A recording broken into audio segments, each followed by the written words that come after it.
And good morning, guys, and I'm very glad to see you here. Just trying to figure out where to put my microphone so it will not interrupt.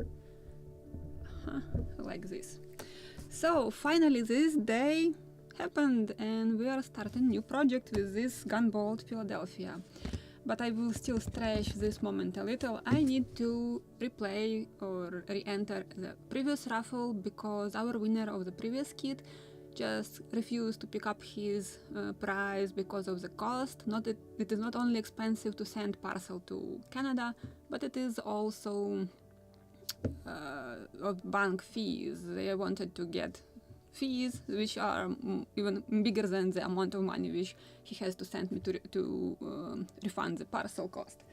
So before I will start this build, I will open number generator one more time and we will choose a new winner of this raffle of armed longboat 18th century, actually 1750s, 1760s. So let's find a new lucky winner. And let me show you my screen. And probably I can also show myself here. And let me open also number generator. And if I remember correctly, we have 41 participant here. Yeah, this is our previous raffle and we have 41 participant. Good. So let's find a new winner from number 1 to number 41. But if it will be again number 9, we should choose a different number. So let's see who is the lucky winner. Number 24. And this is, let me check, who is number 24. This is 31. This one 26, so this one should be 24. So number 24, Eric Percival. I don't know if I can pronounce it properly, but I'm sorry for my pronunciation. So Eric, if you are watching, just contact me in under any video. You can find a link to my website, and there you can just contact me in the on the tab contact me, or just like feedback. So just give me information how you would like to pick up your prize. Should I send you a parcel or would you like to come and pick it up? So I'm good with both options, and I will make later after this live stream a post about where you can find me. So I think we just found a new lucky winner and we can come back to our group build. And I need to turn on my camera one more time because it's playing tricks. Yes, good, it is working. And finally, our Gunboat Philadelphia. Before we will start building, I want to make some speech about what do you need in addition to this kit, because we have some modelers who decided to build this model as the first wooden one at least. So maybe you have built already plastic or something or different models, so you have some ideas of what are you doing. But in case of wooden modeling, wood, this is that material which behaves differently. It depends from where the kit even was stored or what humidity in your workshop, etc., etc., etc. Sometimes you can get bent, twisted, like propeller parts, so you have to deal with this. So I will show you how to straighten them, how to bend the wood, how to glue, etc., etc., etc. And in addition to the kit itself, because usually you're getting lots of parts and you don't know what you will need. So today I will talk a little about glues, different glues, and what you will need first in line. And then later probably I will make additional talk about stains, finishes, etc., and what you will need, or so you can choose actually how would you like to build your model, or how would you like to tint it, because entire kit it's wood. I like it very much because it's definitely any kind of wood, it is better than plywood. And because this wood, this is basswood, it's practically white, so you can tint it to any color you want.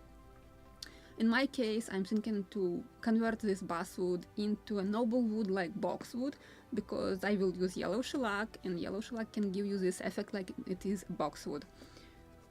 And so we'll try to make it classic look, because all these contemporary models mostly build from boxwood, ebony, this is black wood, some pear. Sometimes you can see some whitish woods. For example, I found here in the United States holly, because before I was using maple. In Ukraine we have white maple, it's practically like holly, but I like holly more. It is more elastic and softer and let's say easier to work with.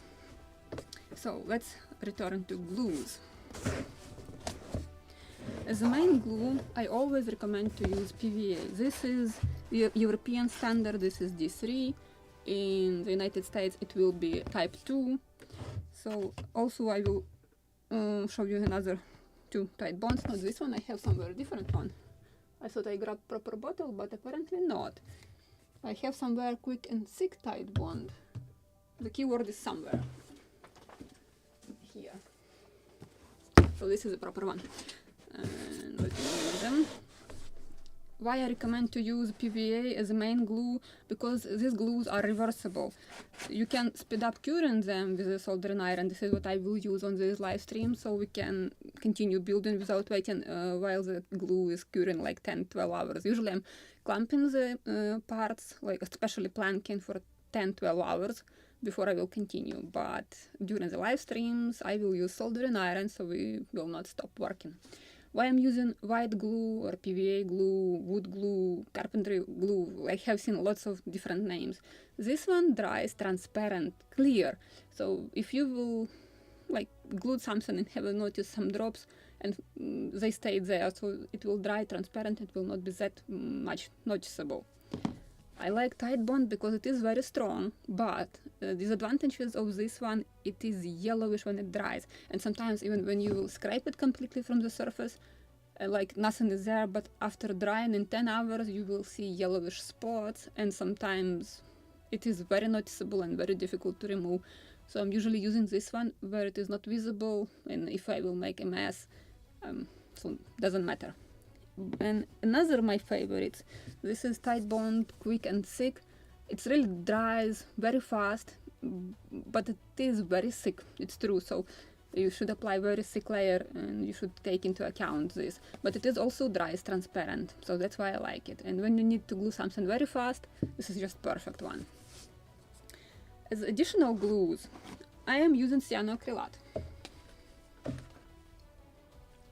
So usually I have the thinnest one, because I am using also polyester ropes, and if you I twisted them, they are so that have this inertia, so if I just cut it, the end of the rope will just start untwisting, so this is just perfect to secure it as a temporary fixation, perfect.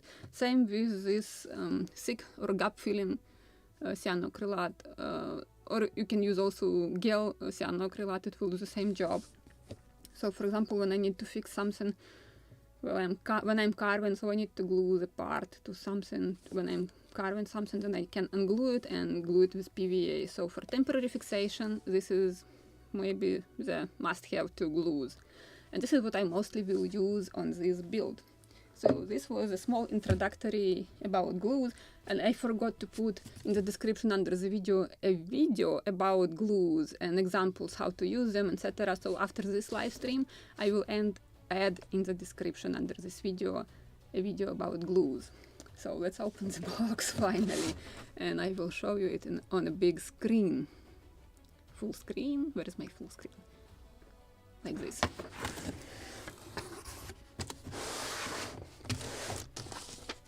And of course I will start with the instructions, and I actually already read it, so I can tell you what we are doing today, because we have parts, they are not numerated, and this is also one big plus of this kit. Sometimes when manufacturer marks the parts with laser, and when you are gluing them and want to improve something, that numeration is sticking somewhere and poking your eyes, it's just visible and screaming that this is a kit. So I prefer Z kits which are not numerated on the parts itself, but you have some plans, drawings, like I already hang some on the walls. I still have some in the box. So we will numerate parts which we will need to glue first in line, and this will be our skeleton or keel and bulkheads. So yeah, this is a model based on bulkheads. So we will glue that today also.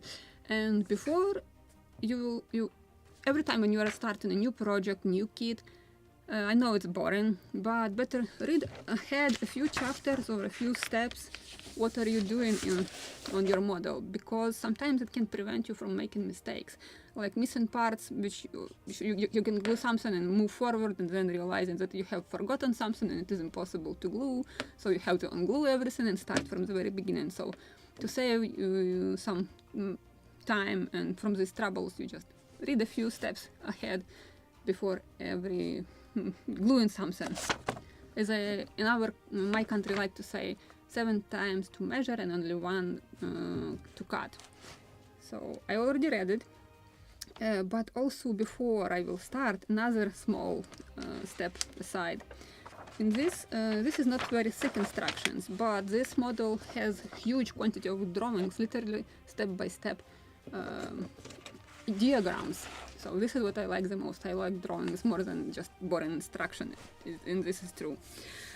In these small instructions we have literally 2 pages of history, but the author, he just made it as a fact, but it is in truth not a fact, because he says something, it was something somewhere here.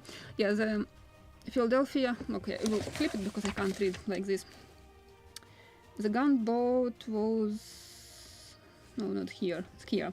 Philadelphia carried 3 carriage guns, 1 12-pounder and 2 9-pounders, and 8 swivel guns. But this is not exactly true. It has 8 brackets for swivel guns, but only 1 swivel gun was recovered, and nobody actually knows how many swivel guns it was carrying aboard. And I also, when I read the references, author had used proper books and references, so I have them too. But in this book, this is actually archaeological reports, so this is a source of information which he used or based his model, but he just decided that it was 12 swivel guns and that's it, but it is not. Reading this book to which he referred, I don't know how much it is visible. So the Philadelphia, although the Philadelphia caprail is perceived in 8 places for swivel guns brackets. Only 1 swivel gun was recovered. And also in this book, on the next page, we can see, I just will make a few comments, because at the beginning of the war, it was true that fleet was a little underarmed, if I can say this correctly. It was lack of, it wasn't enough armament to equip all fleet, fully equip all fleet. So it was very often used swivels and guns from captured ships. And exactly this comment is next. Considering the presence of the broad arrow on the one swivel, surviving swivel, it seems probable that this gun was taken from naval supplies captured at St. Jean or Jane. I'm sorry for my pronunciation of names, because this is my weak spot in my language. From one of the British vessels taken by the Americans on the St. Lawrence River. Alternatively, swivels might have been taken from stocks at Ticonderoga. I don't know if it is also proper pronunciation. British ships from the French and Indian War were heavily armed with swivels. The investigation of one of these, the sloop Bascuin, produced a total of 22 swivel guns. So it can be that it can carry different swivels even, but because we have only one survived, maybe it is really not enough for sure. In the kit we have 2 swivel guns, so I can show you when we will reach that point, I can show you how to cast them at home. And why I decided to touch this topic, because I got a comment under the video with unboxing of this kit. One of the modeler built it and he commented like he ordered another 6 swivel guns from the store. Actually not ordered, he texted that in the kit only 2 and should be 8. I would disagree with this, because including all this information with what we know, swivel guns were removable, and while you are firing from one side of the boat, why you should have another 4 just hanging there when you know that the army or the fleet is not don't have enough guns to arm entire fleet. So I would probably stick with 4.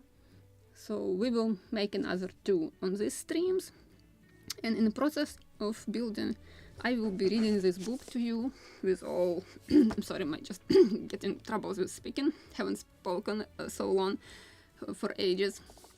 So I will read this book in the process of building with all evidence which are available here, and of course we will stick to these instructions, because this specific kit built very historically accurate, or designed very historically accurate, what I like a lot.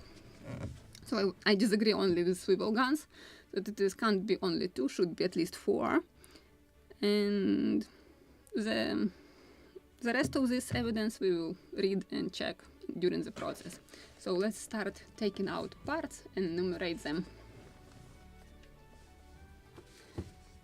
Okay. And actually I shouldn't hide the instructions, because first step it was keel and bulkheads. Yeah, building the hull. So we need to locate parts number 17, 18, 19, etc, etc. I will keep these instructions here.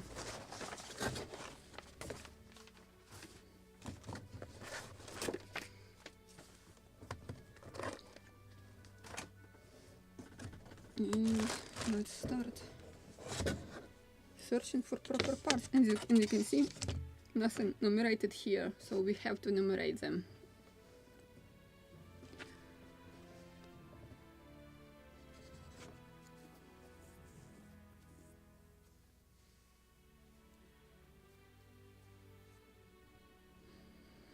Everything can be possible, so swivel guns could be removed, just nobody knows how many exactly it was on board. And it is written exactly this in this book.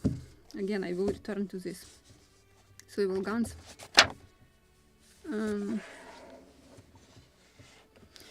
Right here it's written, although the Philadelphia and the other gondolas were supposed to have been armed with 8 swivel guns, it is not known how many were actually placed on the vessels. If somebody will find a document where it will be written like it was equipped with 8 swivel guns, then yeah, I will agree without any questions. But it is even written here that nobody knows how many exactly. And we have only 1 survived, or raised. They could fell somewhere in the process of sinking, and just only once happens to stay inside the boat, so nobody knows.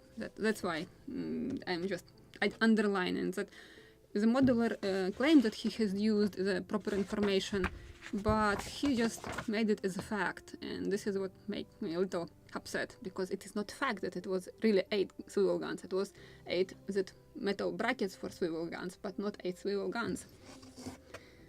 And that's why I like all these archaeological reports, because usually archaeologists are giving you only facts, like on this shipwreck was found that many guns, that many swivels, etc. And you as a modeler already can analyze this information and make a decision what to do with your model.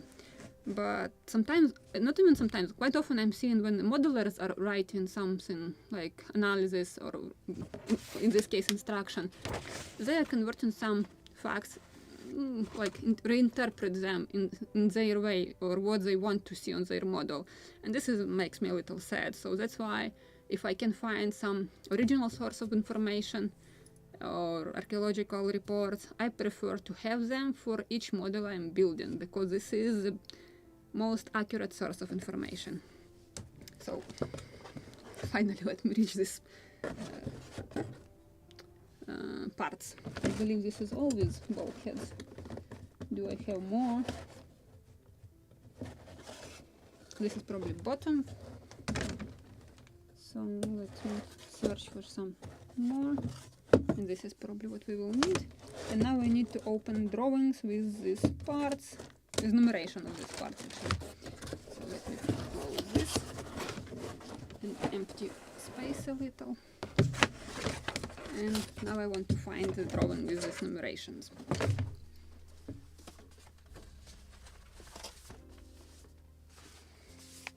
I haven't found it, or actually I did. It is right behind me. Let me check what else I have here.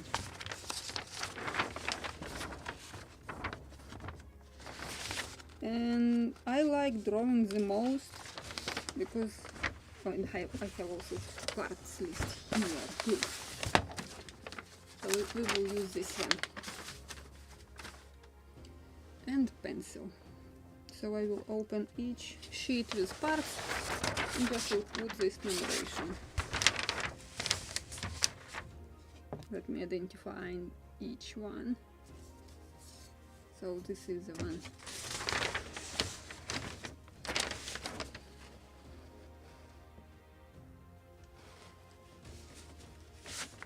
And I'm reading it upside down, but it's okay. So I need to numerate each of them from this 21st. I'm not pressing hard pencil, it will be very easy to remove, but just to be on the safe side, better to numerate all parts. So this is 22, this is 19, this one MP, so we will mark this marking. This is K2, K2. This is 52 small parts. This knee is K1, K1. This is K2, both of them. And this is keel, part number 17. And so I will not numerate carriages, it's obvious what it is. So this one is numerated, good. Let's identify next one. So this is this one, I believe.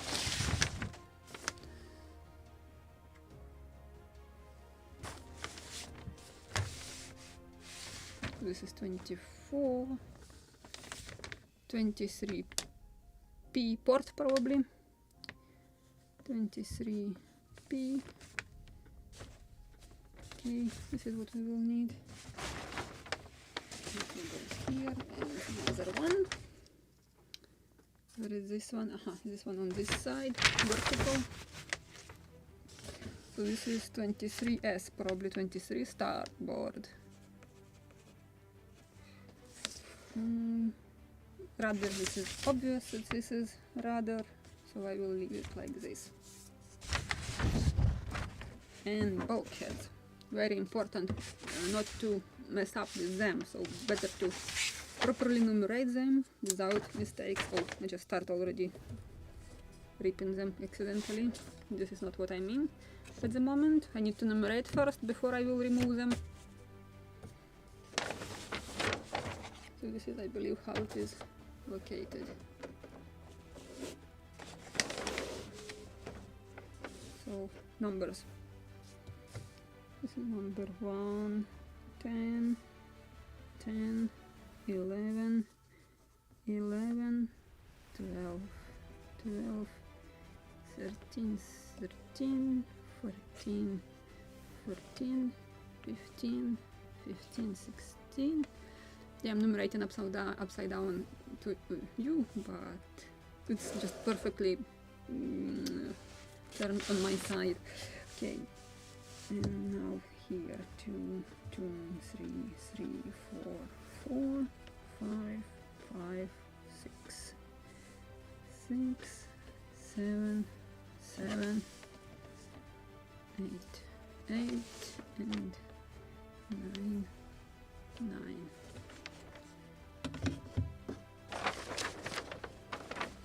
I think I'm missing something. It's like part number 17. I remember it was in the instructions. So locate part 17, 18, 19. And I think I haven't took it from the box. Okay, let's numerate all parts, because I'm already losing some. And this one is already with number, what is good. But let's numerate all parts, and then we can find everything what we need.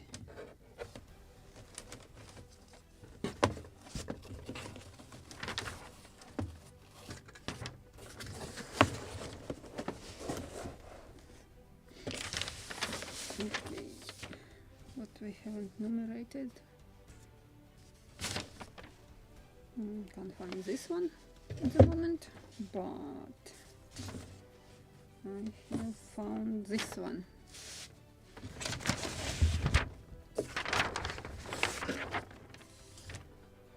So this is 30S starboard apparently. 27, 27, 28, 28. Small parts I will not numerate at the moment.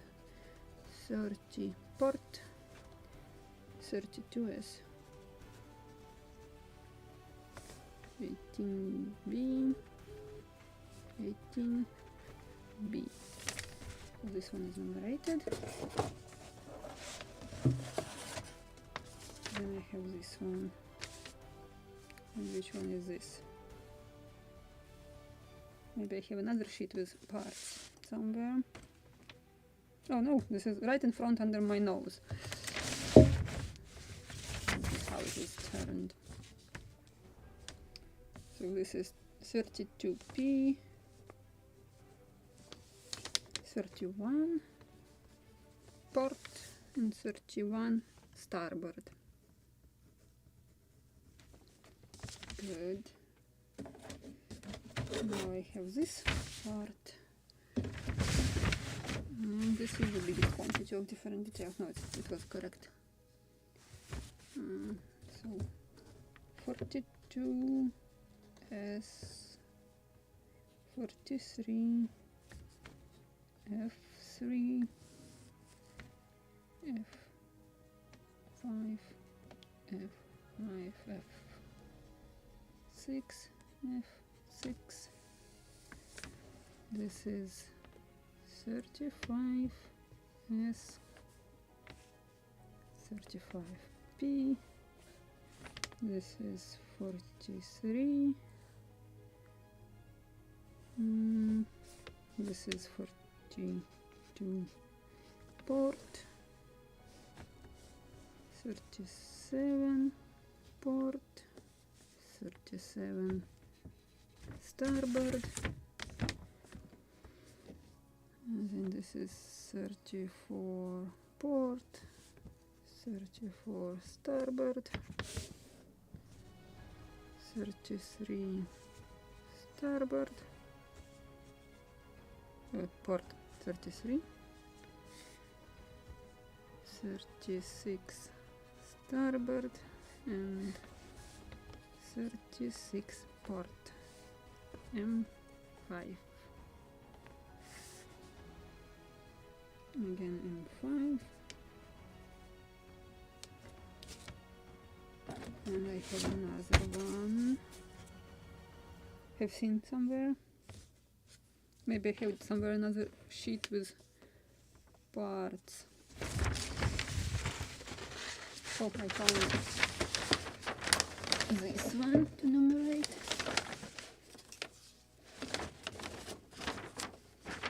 Pencil. So knees, all of them class 3. Just in general to mark them.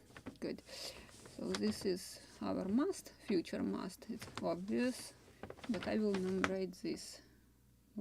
J1, J1, and this is J2. This is part 51. Apparently it's rudder. Oh, and I have another.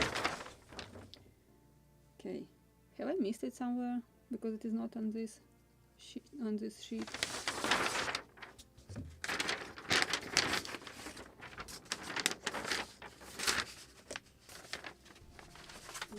I have here it's boat already. Okay, let me try to find now parts from our keel. And I also have behind me, so this is how to assemble keel and all these parts. So I have only not only instructions, but I also have these drawings. So I need to find all these parts, and it's actually easier to check what is the shape. And now let's search for them. So I don't need actually bulkheads at the moment. Let me put this one back so I will not lose it somewhere.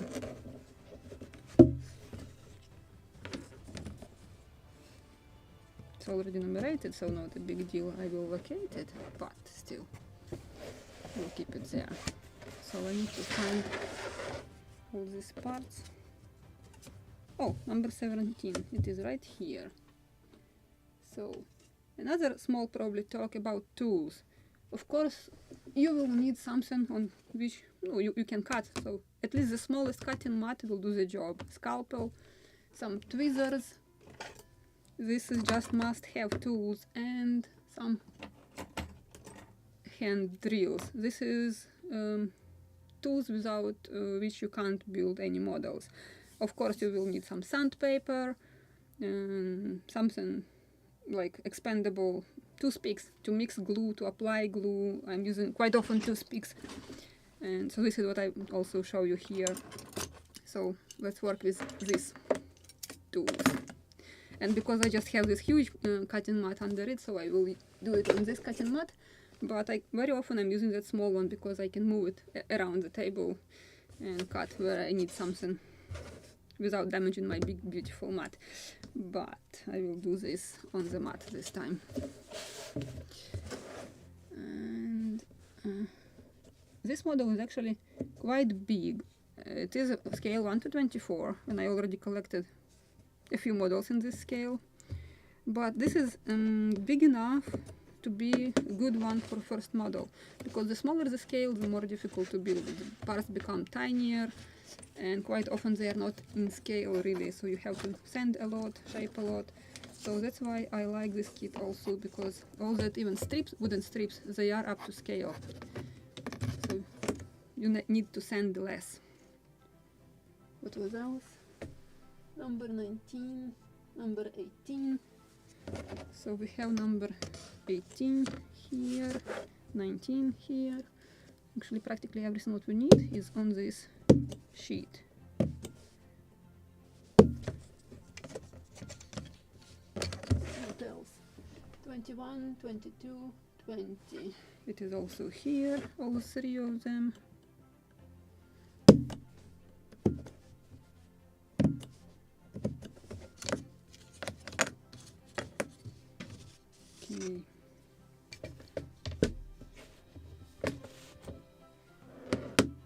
And just a tip, if you have any cuts off of wood, you can glue your sandpaper on it, and it will be much easier to sand any parts and details. So this is what I will use. This is, I believe, 100, and this is 240.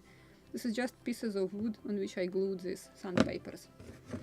And because if you will clean all these burned edges, you have better surface, or you have to glue to clean especially these spots where it was attached to the sheet, but it is also gives you a better gluing area. So because if you apply glue to these burned edges, it just peel off and you can't get a proper joint.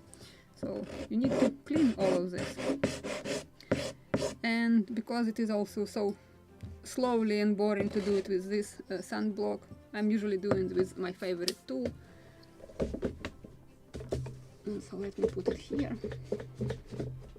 It is not impossible, but I want to speed up this process on the live streams. And this is my favorite manual disc sander, because you can rotate it in different directions, you can control speed.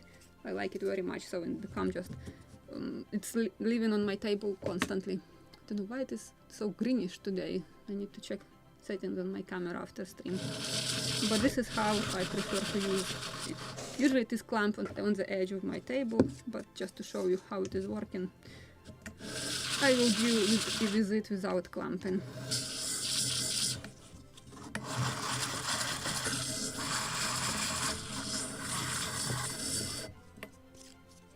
And also you can see that laser cutting machine can't give you a perfect 90 degrees cut, so that is why you can see this like slight shade. It is almost not noticeable, but it is just a fact that laser machine, the laser cone shaped, so that's why it can't give you proper 90 degrees cut. But in this case I don't have to have perfect 90 degrees. This is wood, and this is wooden ship modeling, so you always will have some gaps to deal with. Oh, not what I want.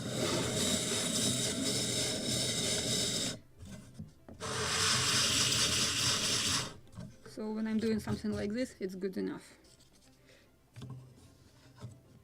Good enough to glue, more or less 90 degrees.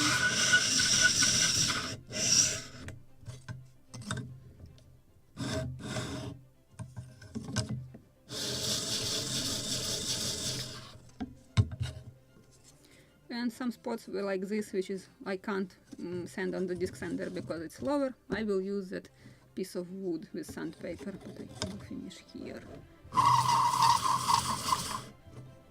And also same on this side.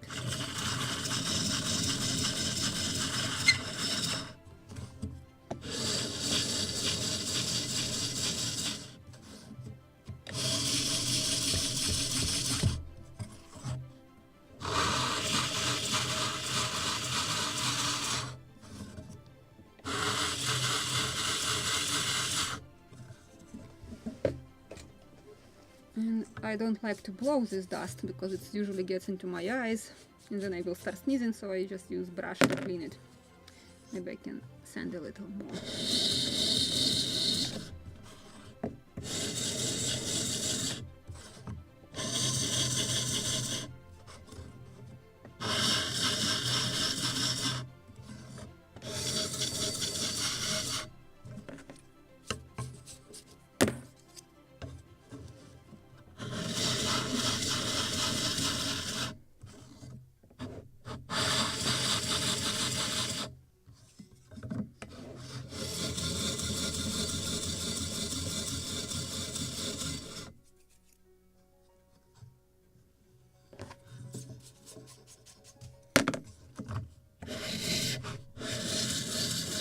I'm trying to read also chat.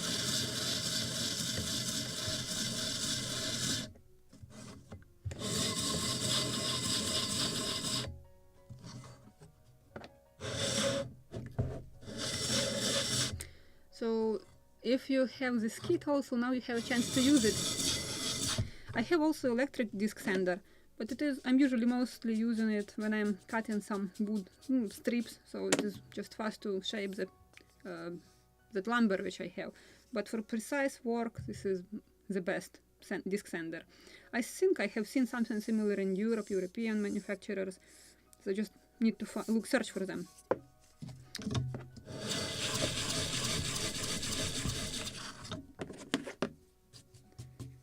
And now let's move this one back. Now some blocks.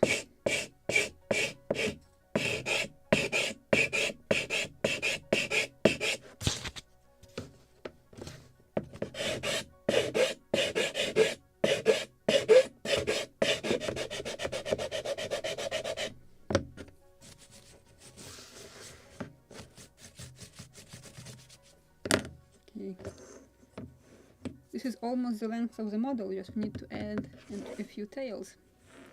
And I can't fit it on this cutting mat. Okay, I will move camera a little farther so it will fit.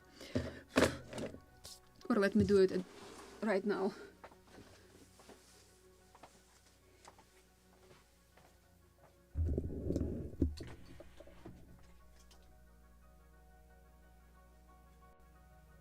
So this is the entire length. Maybe I can move a little more.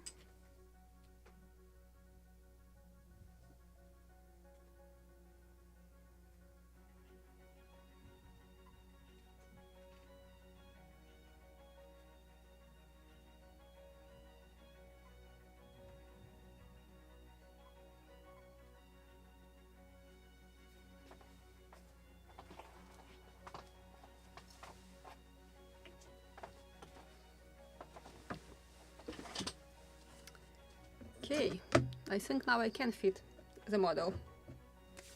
Good, but I have to clean also all these small parts. Oh, what I have there?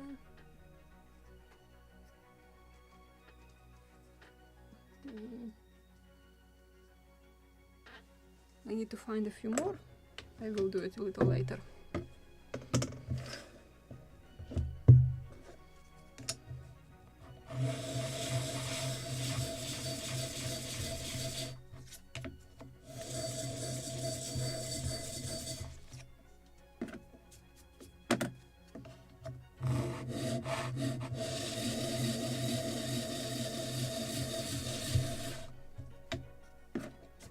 And also I like this one more because it has bigger table, so I can do something around.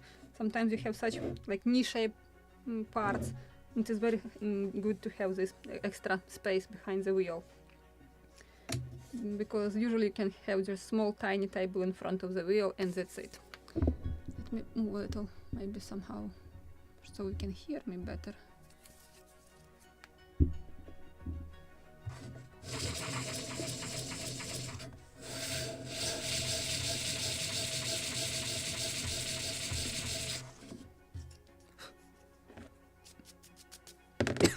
That was a mistake to blow.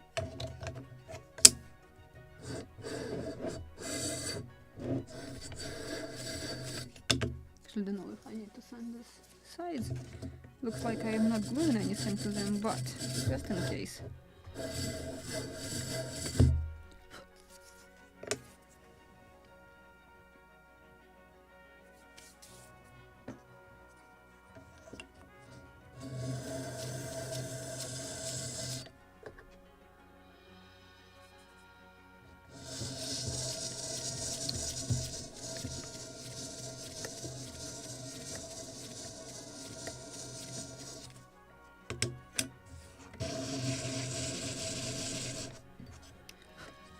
And this is what I was talking about. So such shaped parts, I can keep them flat because I have this extra table around this disc sander. This is really very convenient.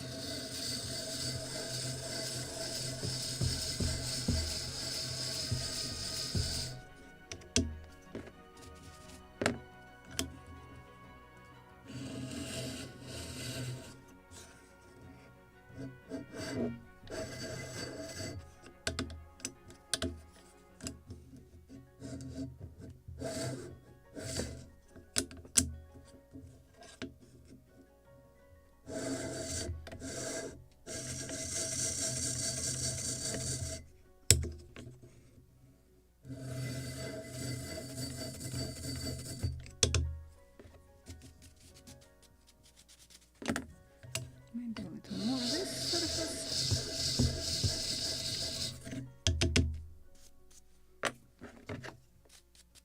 Yeah, and this is very nasty dust.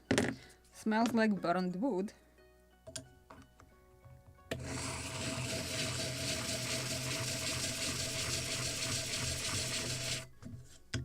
And while I'm doing this, I will remind you that I have also a Facebook group. So who is building this model, you can join it. The link is in the description under this video.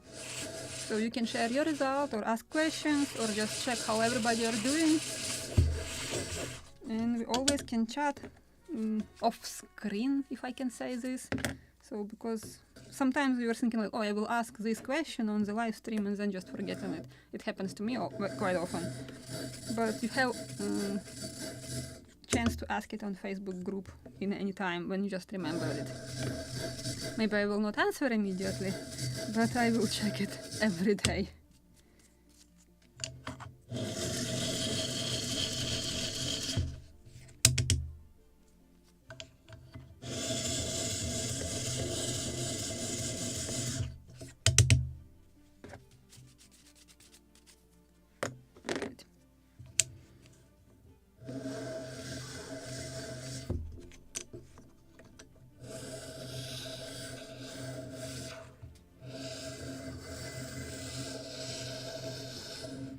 And since maybe first 3-4 episodes will be only on Saturday, so next Saturday I will talk about finishes and what you can use to add some color to your model. And because I already almost running out of shellac, which I already diluted for previous models, I will dilute and will show you how I'm doing this on live streams. And here, because it's curved surface, I will use file because this is a radius, so but I need to clean this wood from or joint from the sheet.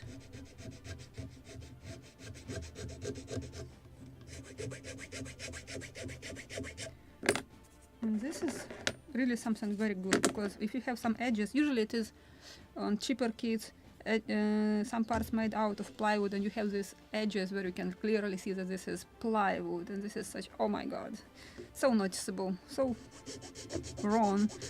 So quite often I was just using veneer to make that strip, thin strip on the edge, so it will not be visible that it is plywood. But I like this kit because all wood, you don't have to even think about this problem.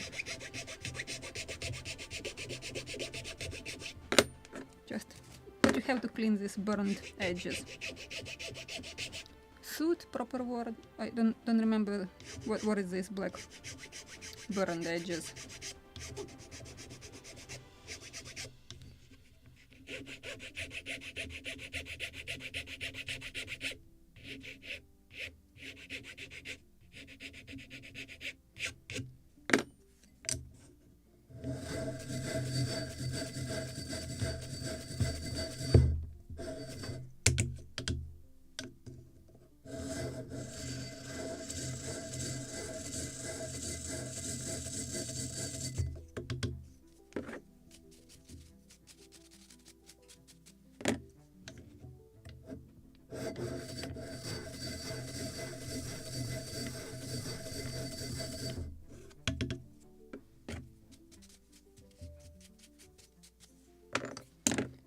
One more, and then I need to search for bottom.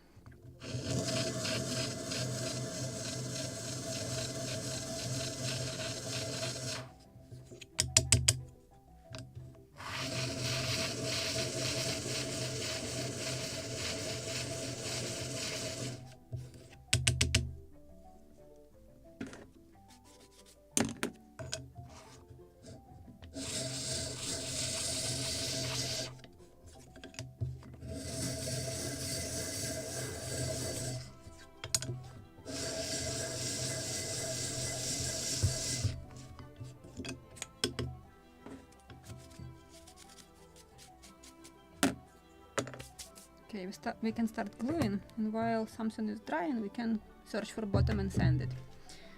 So, let me put this aside. And I need to clean this dust because it is a little dusty, and I have some special rugs for it. So, for this we can use Tide Bond too. It's not visible on the keel, but it is important to have a good joint. And let's check one more time. So we have, I don't know how much visible of this drawing for you, but I have this keel. So I will glue what is flat first, and then I will add details. For gluing such parts, I am usually using something like a piece of plexiglass, and of course it is over there. Let me bring a piece of plexiglass.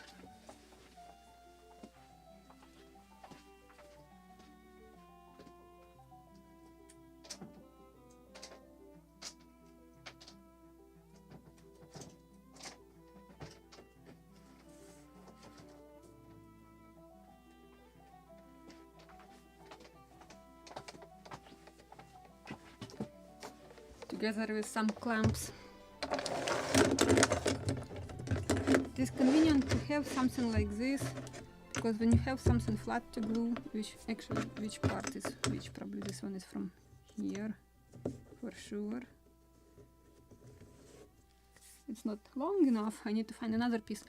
So if you, this is not really very important here because it's a small part, but when you have something long and you have to make it perfectly straight, it's good to have something like plexiglass, because PVA, even if it is spilled, it can be easily peel off, and so it will not make any problems, and you will get perfect glue or perfect flat part.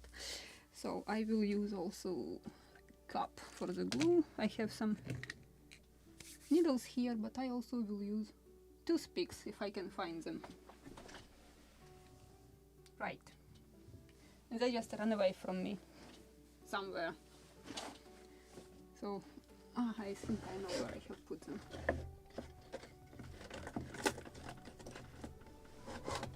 No, it's not here. No, it's here. I know that they were here.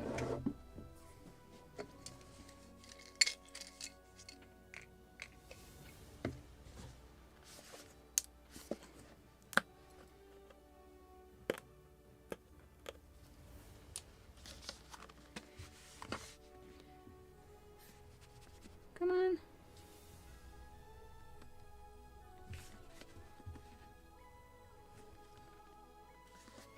Why it is not? Can't open it properly, probably.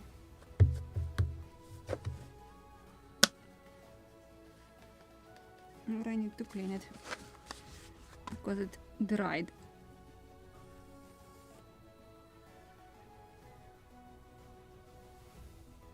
Or to buy a new bottle of glue because this one is looks like become very thick. Okay, it should dry faster then.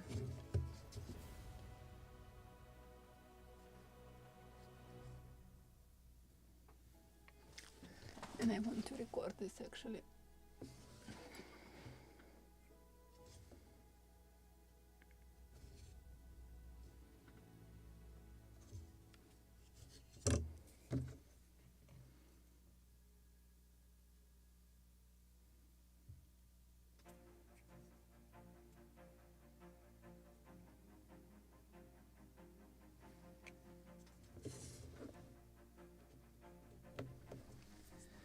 Another my favorite tool, this is a broken file which I just sharpened for cleaning such extra glue or excess of glue, so they will not dry there, so I have to sand it.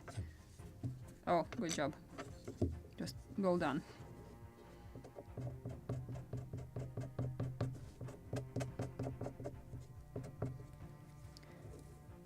Now I just have to clamp it, so I will not flip it again accidentally. But I need to figure out something on the other end. It's too long. I need another piece of plexiglass.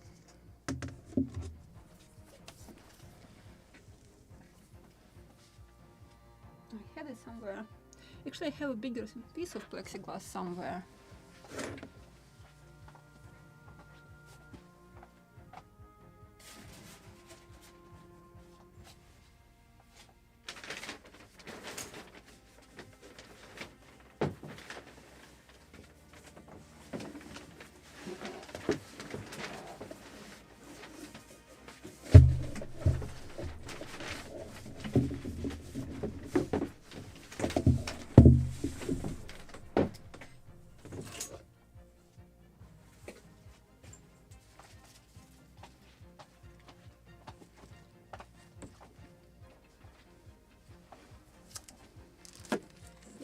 I do have a bigger piece, so I can reattach it.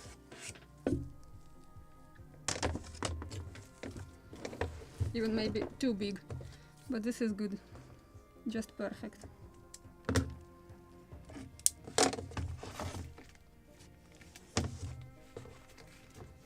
So I can glue entire boat keel here.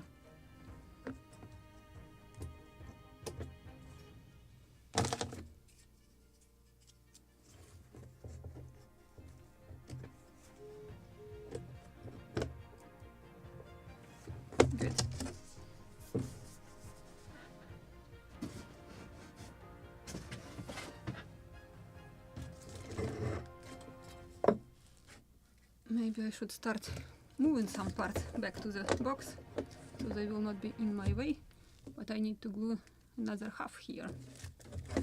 And this is too big piece of plexiglass. So I need to find this part. which I should glue here.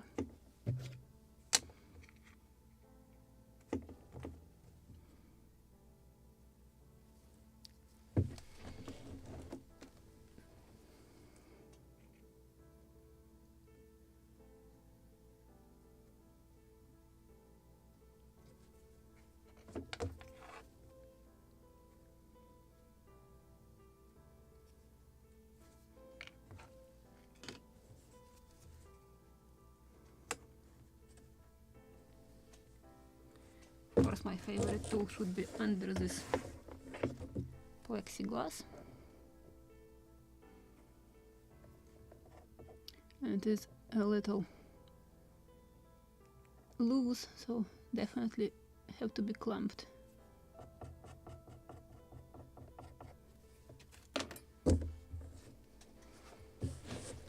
Clamps.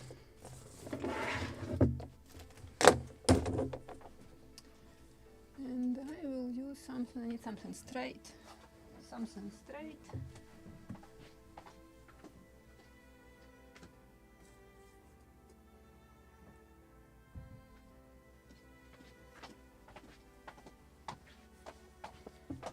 Just to make sure that this is perfect one straight line.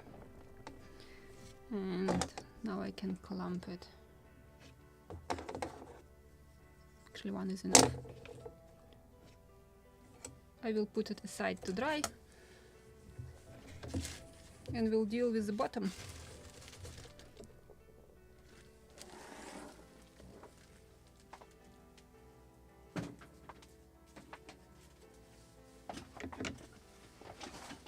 So bottom. So in the instructions, refer to detail 2.-1. Glue these parts together as shown. Okay. Glue part 18B to the stem and part 26 to the start. Okay, let's dry first our keel. I'm thinking about bottom. Can prepare these parts. 23S, 23P and 24. This also will be glued on the flat plexiglass sheet. Okay, scalpel.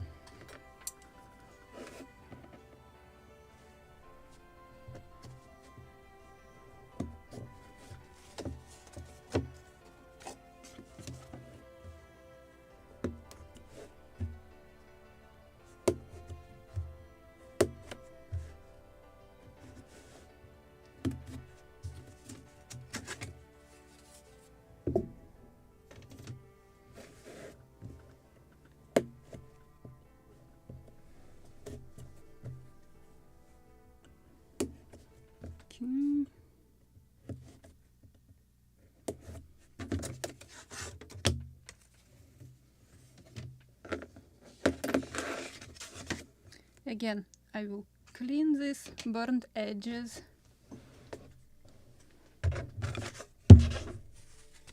because I believe we will be gluing plank into this, or maybe we still have to sand it together with bulkheads, but I will sand all these wooden joints.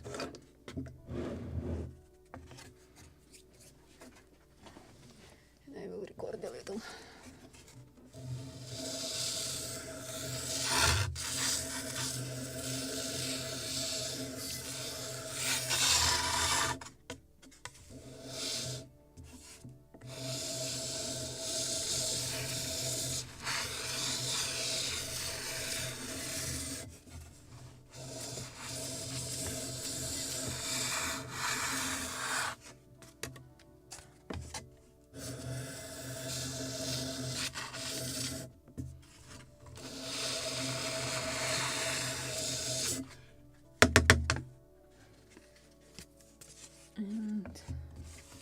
Especially this inner surface or edge.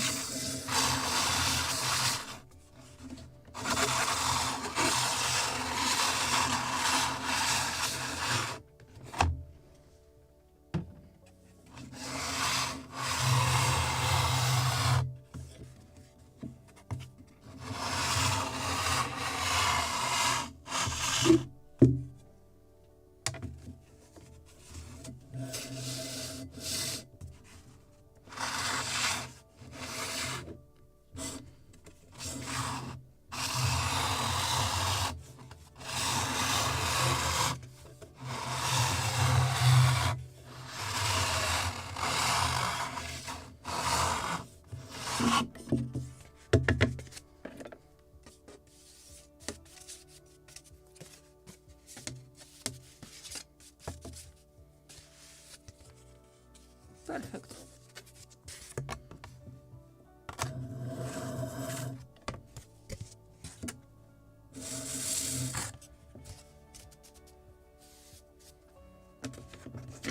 Second one.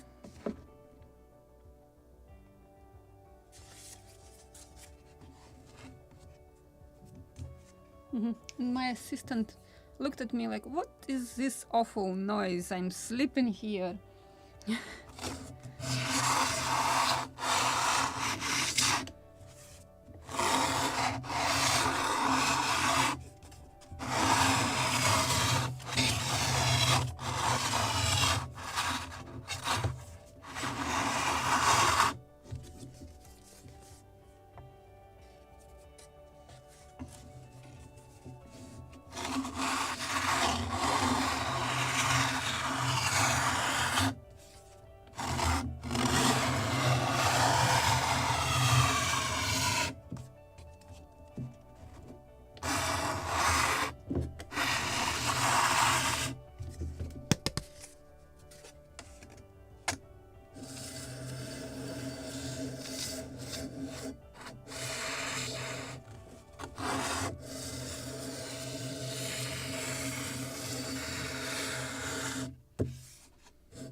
Some here and here.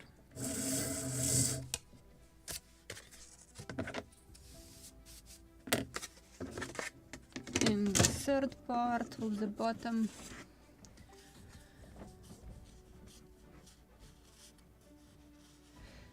I don't remember which is this thickness. 4 millimeters. This is one. I don't remember 1/4. Oops, 6 millimeters.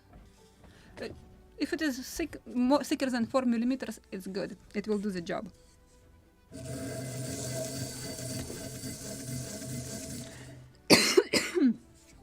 Yeah, I don't like dust. You can hear that. But this one is actually okay. I have allergy on walnut dust, and I send in walnut. I'm sneezing that my husband can scream "bless you" from the second floor. Because all building is shaking how I'm sneezing.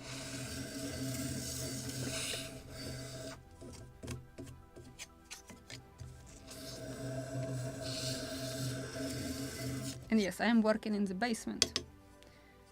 And if he can hear me on the second floor, you can imagine how I'm sneezing.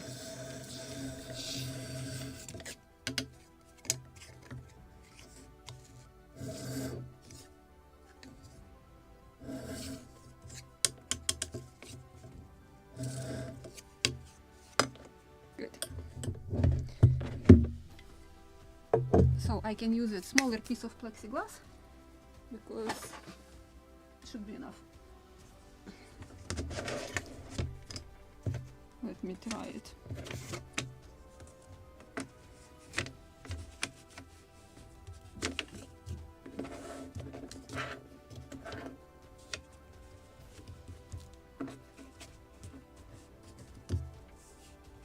It's practically enough.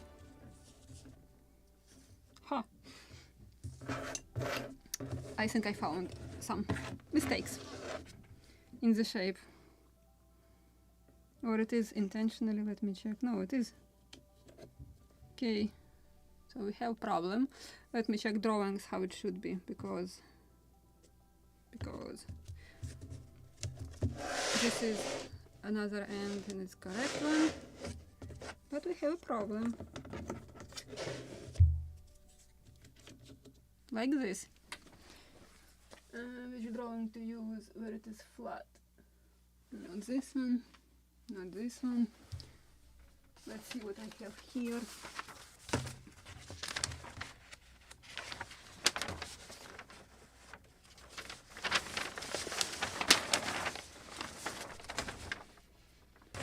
And not this one. It's actually only isometrical drawing.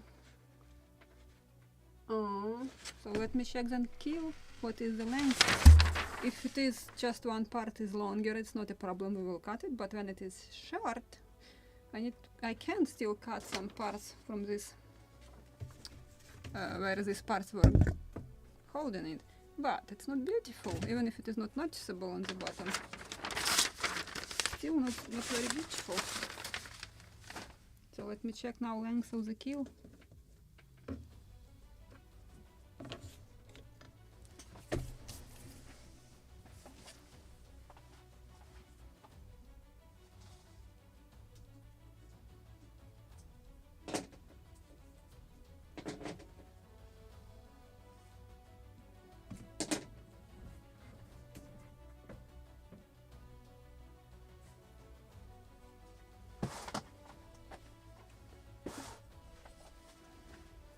Which side is which?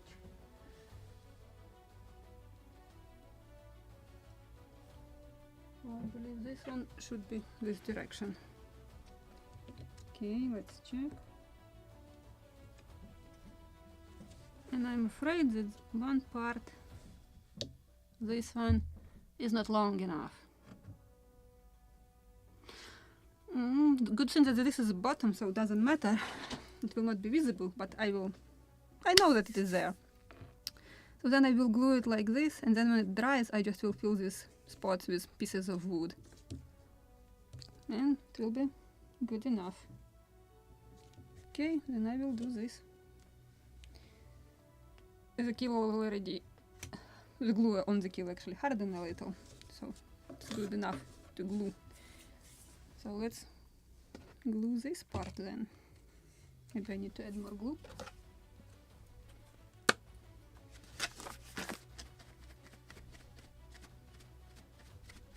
Definitely need to buy a new bottle.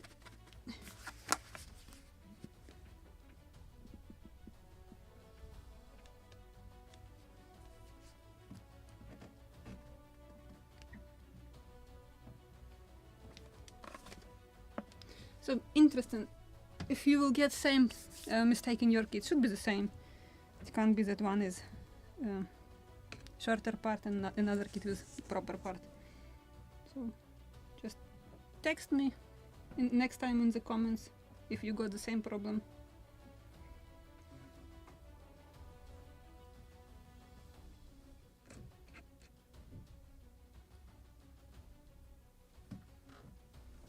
So what I'm doing, I'm just applying this glue. I prefer to apply glue on both sides, especially on basswood, because it has such habit when the thin layer of wood is peeled off together with the glue, so the more it soaks inside, the better.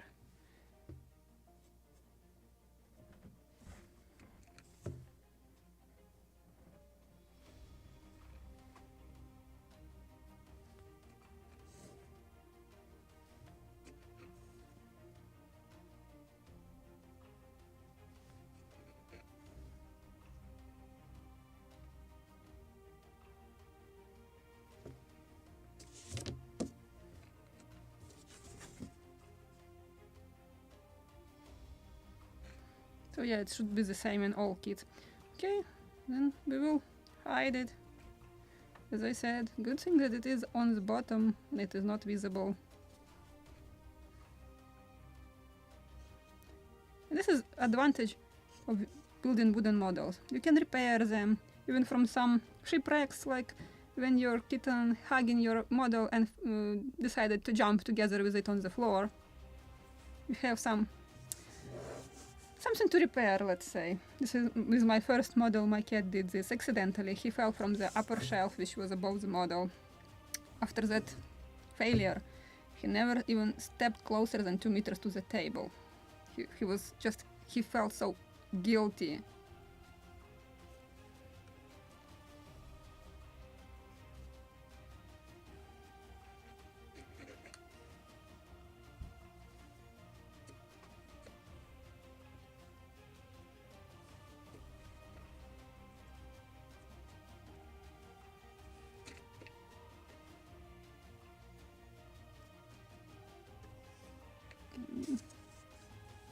I'll start gluing it.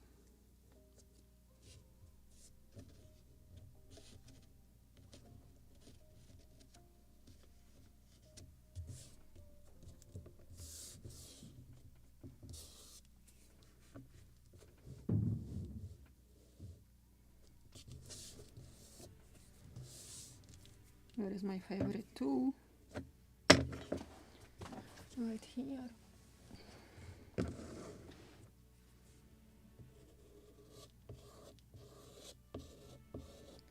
So I will remove this excess of glue. While I'm not gluing kill, better to remove it immediately. Later it will be more difficult. And I definitely have to have perfect flat surface here for gluing kill. So then I'm gluing it like this, and later we will fix it.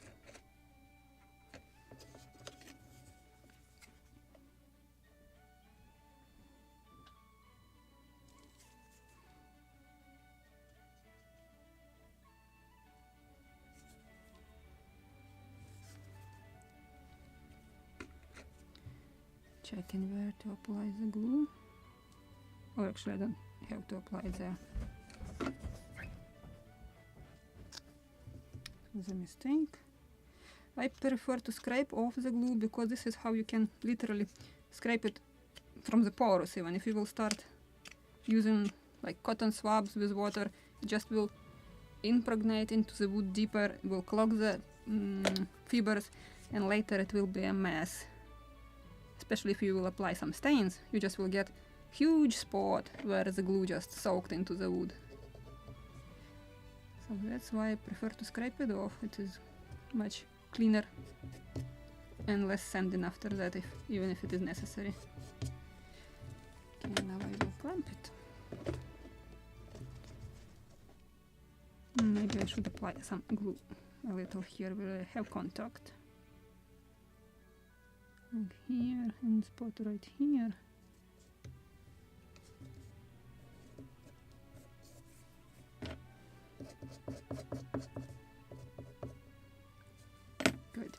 Good enough. I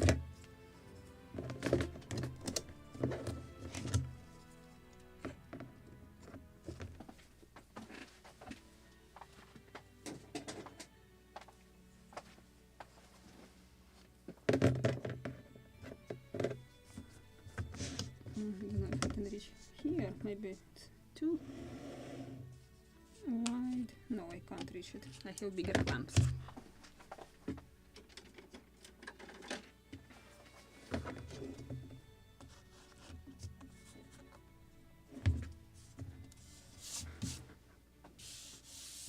Good.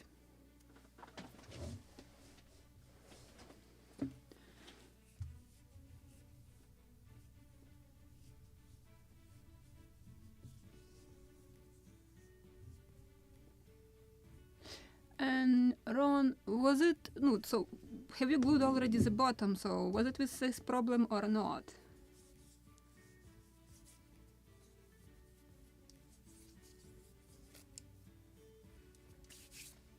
Just interesting, if not all kids with this problem, then we definitely have to contact the seller or manufacturer that they have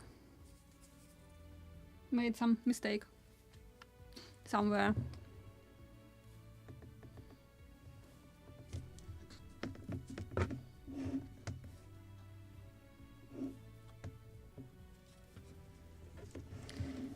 The only what I'm worried about, if it is not just when, you know, like you're printing something, and instead of pressing the 100% for printing, just like inserting the list.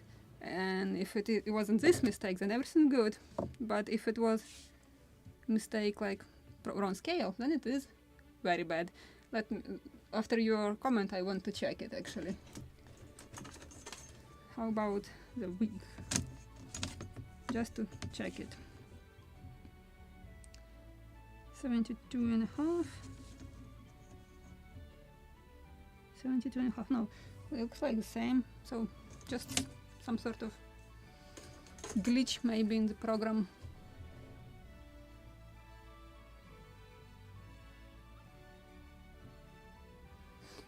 Usually this is how manufacturers are working. They are creating one bunch, like 20, don't know, 30, 40 kits, selling them, and then creates more.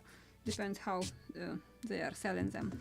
So can be possible, quite possibly can be that one bunch is good and another bunch is bad. This is what happened with my kit with Karak, Maristella's Karak.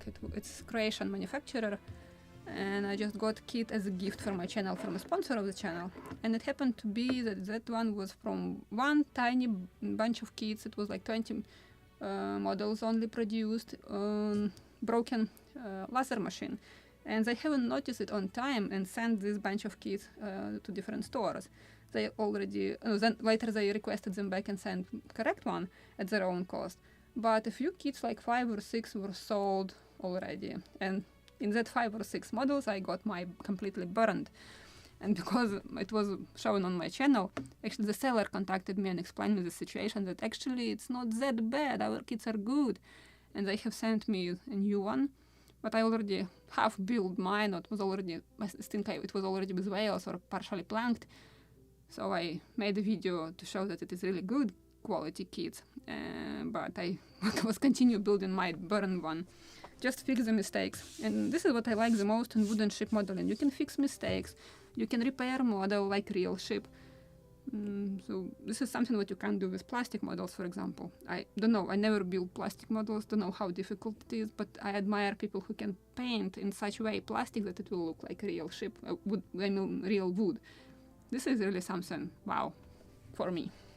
And this is, maybe that's why I like older period, when ships mostly wood without all these paintings, etc. I don't like painted models. But yes, I am building this lobster smug and it is painted. In my opinion, as a first model, painted model for beginners, this is not a very good choice, because paint can underline each mistake or each uneven surface. All this become underpaint, even more eye-poking. If it is for plastic builders first kit painted, then it is probably the best choice, because having huge experience in painting, they definitely know what to do with this model. But for a complete beginner in modeling in general, I think it should be wooden model. And don't look that, for example, this model is too big.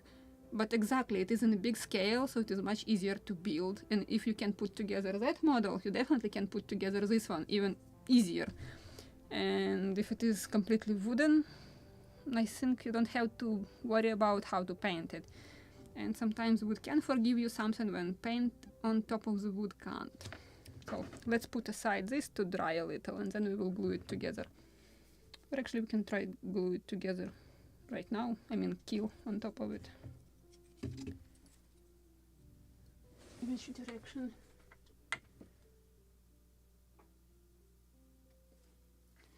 This is how it should be.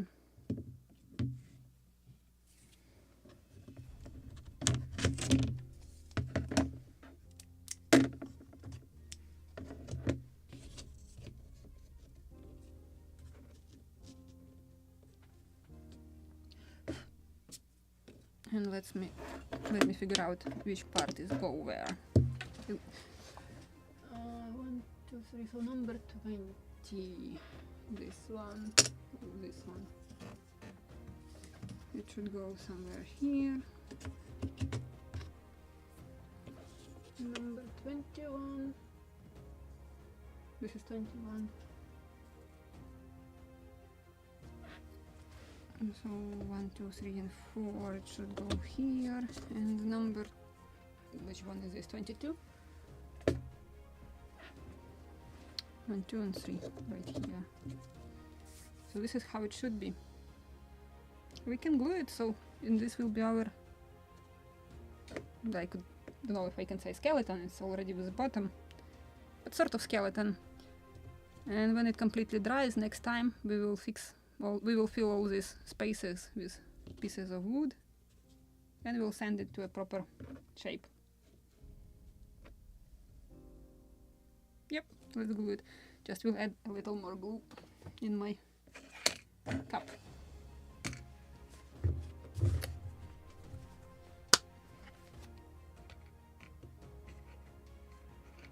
Made a mess here, good job.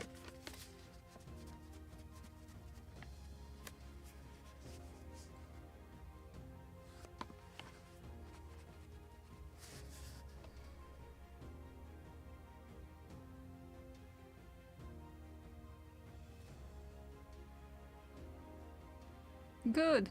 Yeah, and as I said, I like wooden modeling because you can repair it. Even if you will make a mistake, you can use soldering iron to unglue everything, sand the dried glue, and reglue it again.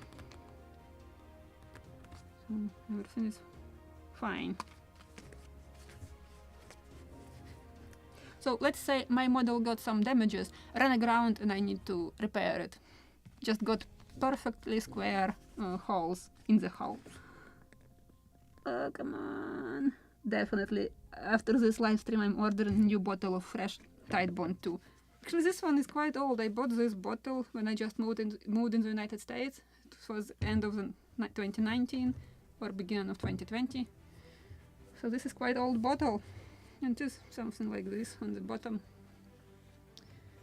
So it's time probably to buy fresh glue.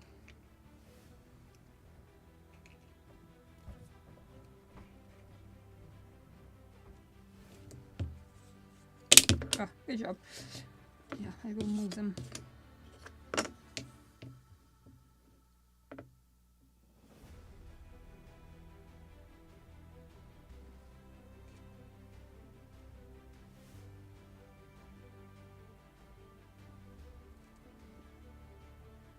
Actually here it doesn't matter if you will spill some glue, it will not be visible. So I'm not worried about these yellowish spots even.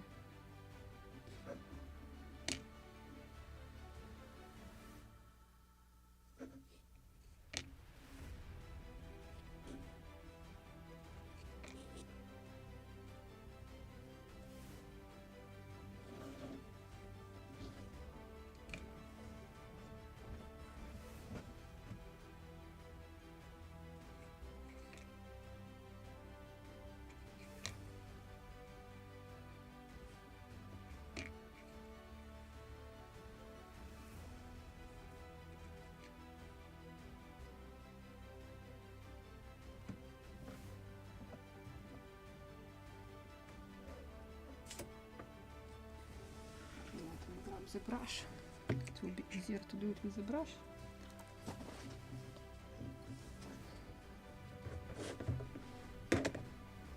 To apply it here too.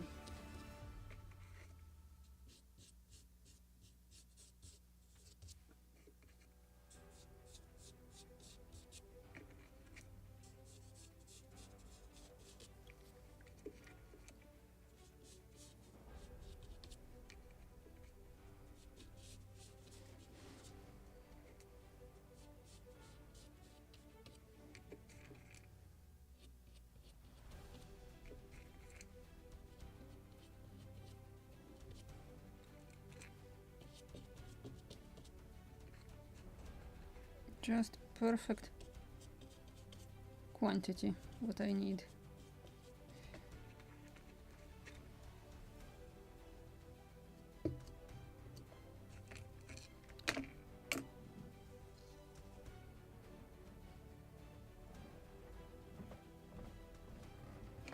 Maybe I will do something like this for this part also, to keep it definitely continue going straight. But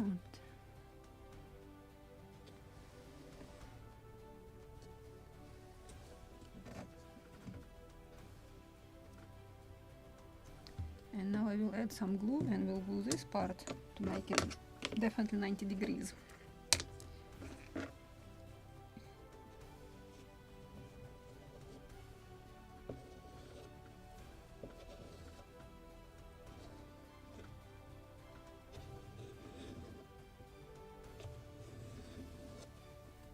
And as I said before, I'm not worried about if I haven't scraped it completely.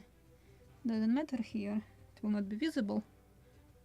But yes, I'm scraping off this excess of glue because I have to glue bulkheads. And so this glue will not cause me troubles.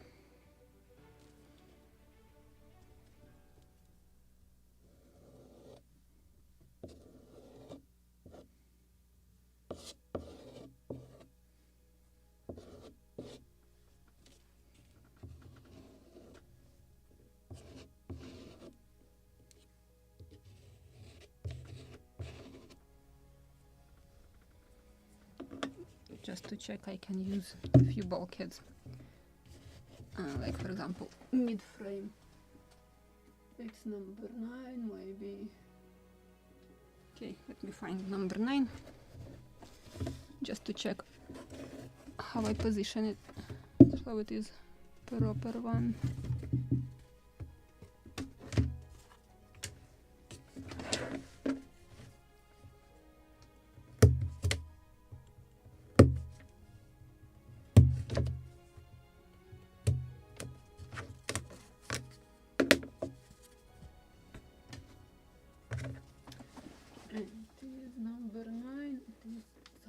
Right behind this small bulkhead.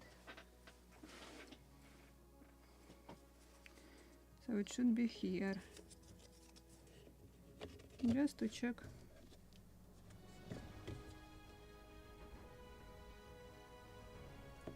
Perfectly centered. Good.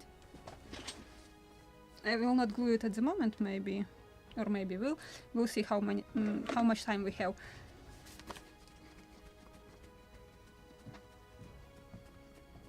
But you have to check how you centered your keel.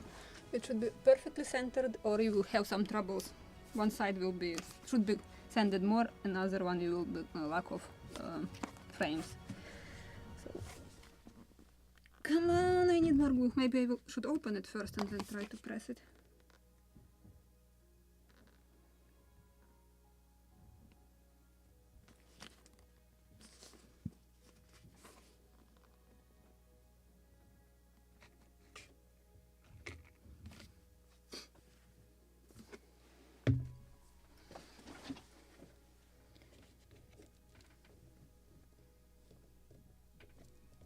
Good.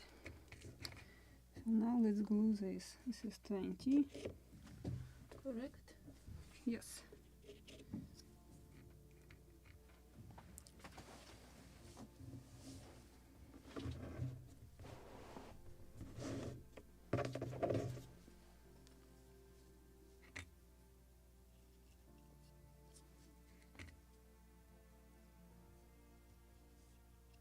So this part will make, or will align it and will make perfect 90 degrees keel to the bottom.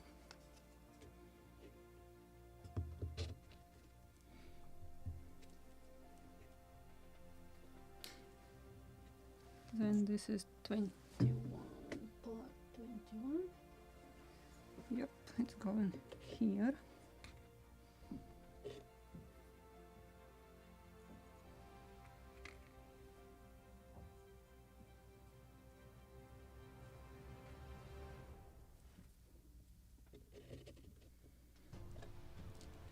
And I don't care right now from this glue.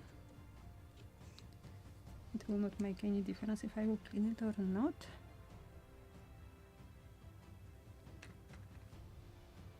This is just to properly position the keel. And this is third. 1, 2, 3. Here. Actually, we still have time, so we can glue bulkheads too.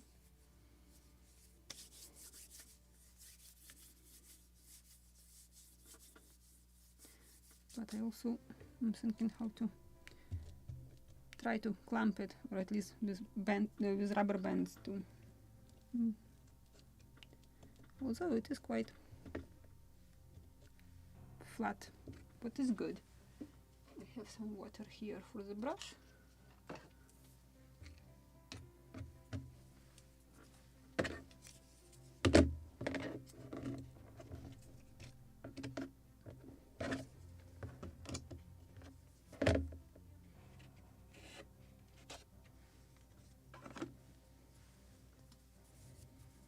So actually, yes, we can. Let me cut then bulkheads, and we can start gluing bulkheads too. I will put it aside to dry a little.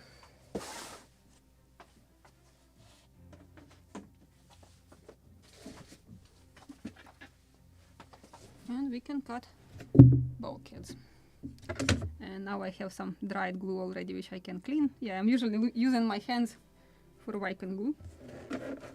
This is the fastest way to do it.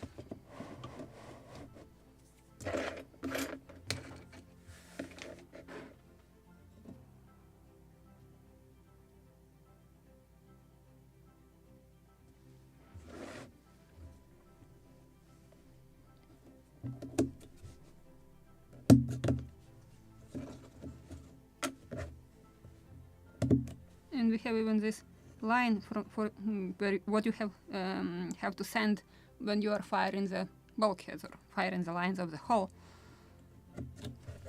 What is good? I like these tips.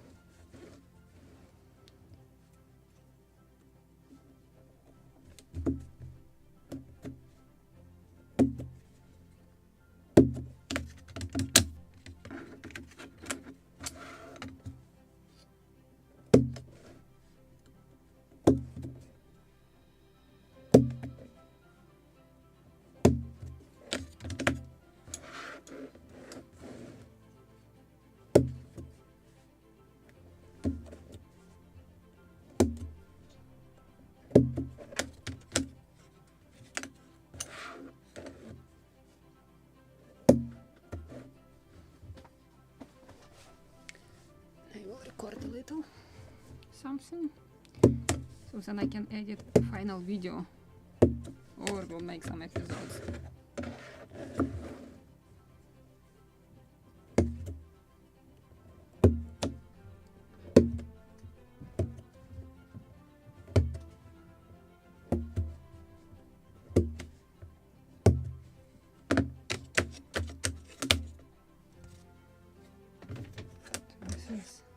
This is 8. We have another sheet. This is number 14.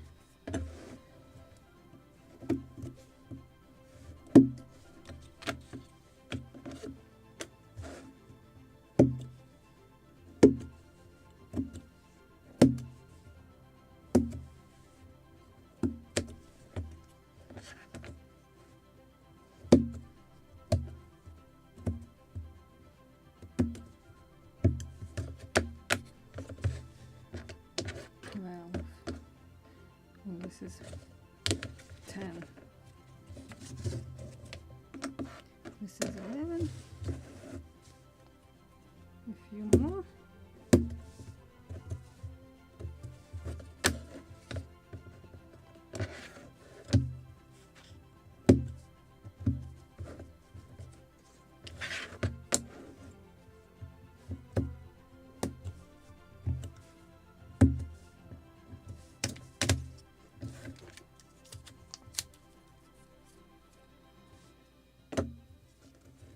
Number 16.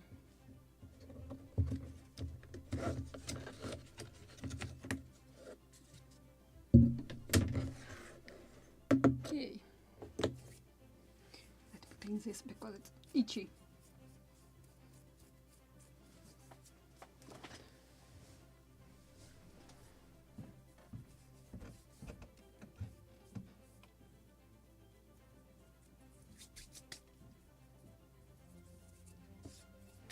Good. So let me check one more time. So yes, theoretically I can completely glue all bulkheads.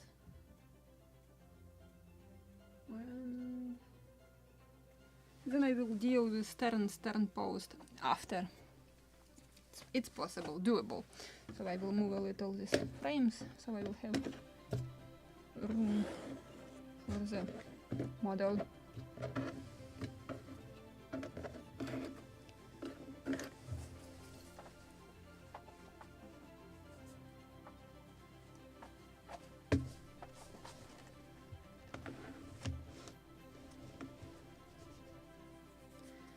And let me figure out what is bow, what is stern.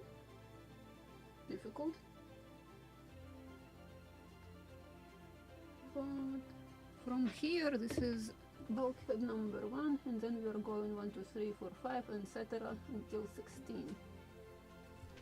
Okay, good. I can maybe still use this small clamp, or just will move this one so it still can hold. Yeah, it can. So I will do same here, and we can start. Just trying to put it in such way that it will be visible.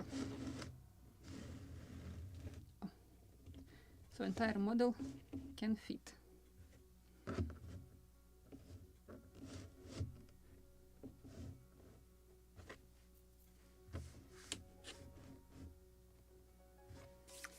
Good. Maybe I need to buy wide angle lens because 50mm is not enough for such big model. Good. It is actually, I would say, flat. Good. Then bulkhead number 1. Just have seen it a moment ago. This is 16. This is number 2. I will need it in a moment. This is number 3 and 4 and 5. Where is number 1? Oh, number 1. Good. So the number 1 is from here.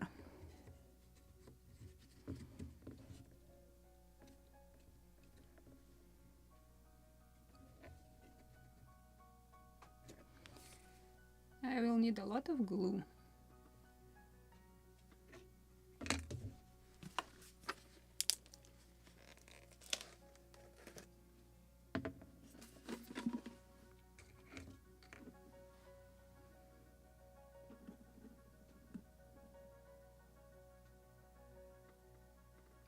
Yeah, this hand disk sander become my favorite. This is Ultimation modeling tools. Again, I will add after the live stream video with glues, and I will add also video with these tools in the description under the video. Just in a moment I will finish this stream.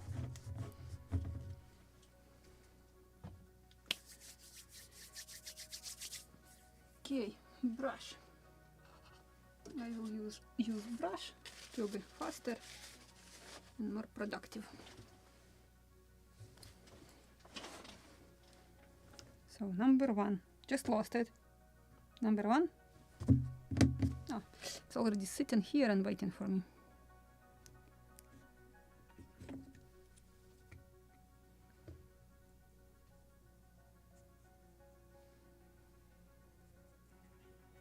I don't bother to clean burned edges here. I will fire the lines or bulkhead, and then it will be perfectly clear. Second one, maybe I will use it just a little file when I have this joint. They should be removed for sure.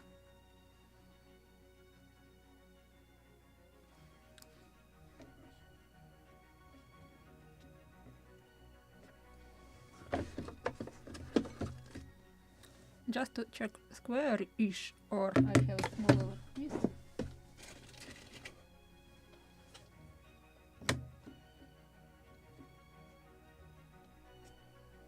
Just a square piece of metal, it's 90 degrees. Perfect to check. Second half of this.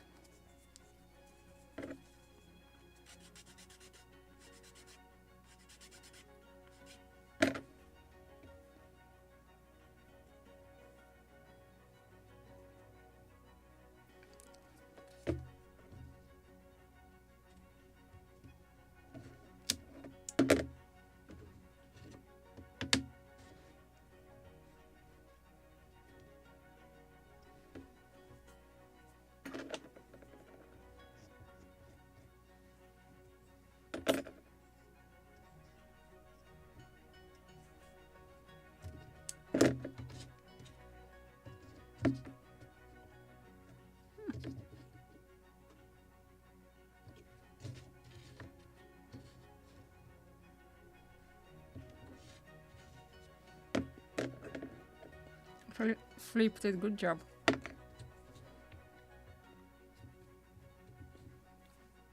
Because it should be sanded later.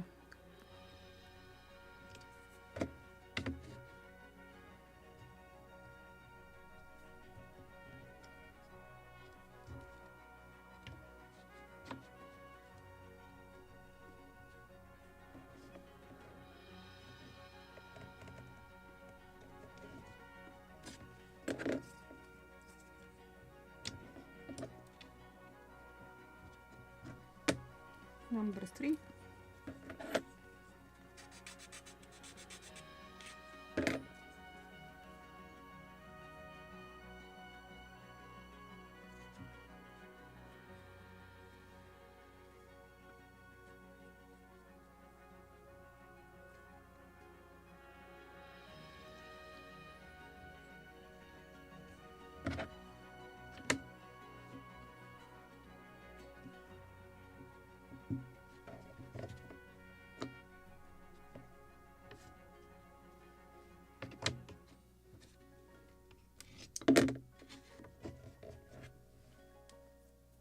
Number 3. This is number 4. Maybe I should wake up.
Number 4.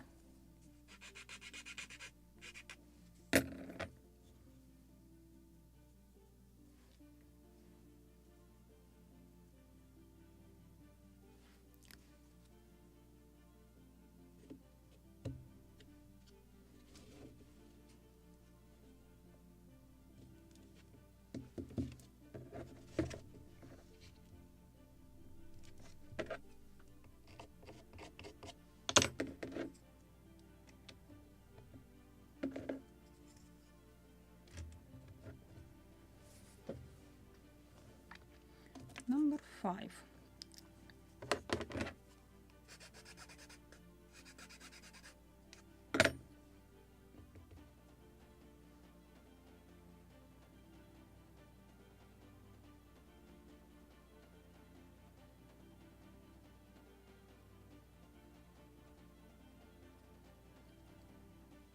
If you think I'm never making mistakes, I'm making them quite often and a lot.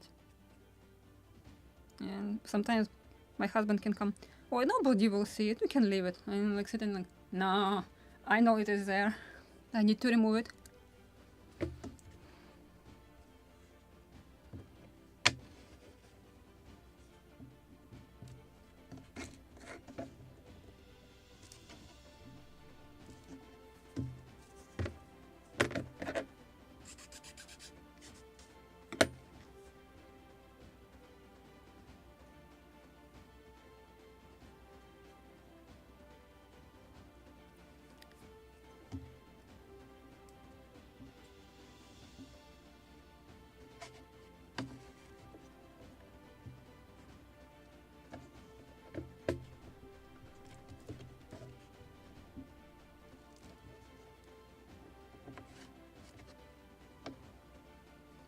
Number 6. It's right here.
Actually, where I have bigger space, I can use even this to check.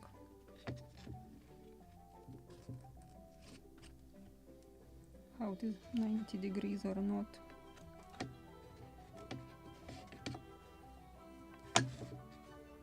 Perfect.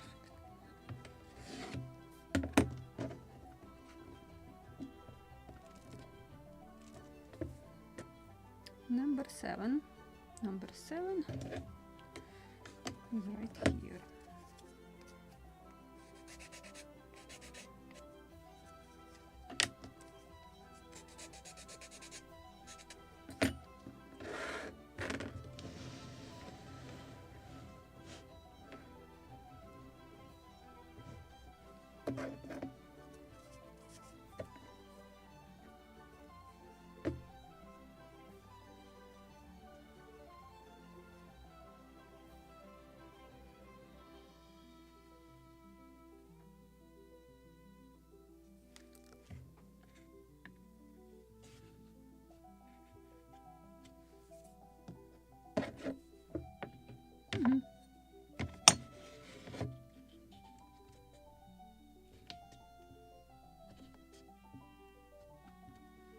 Actually, maybe I still should do it like this. Flip it.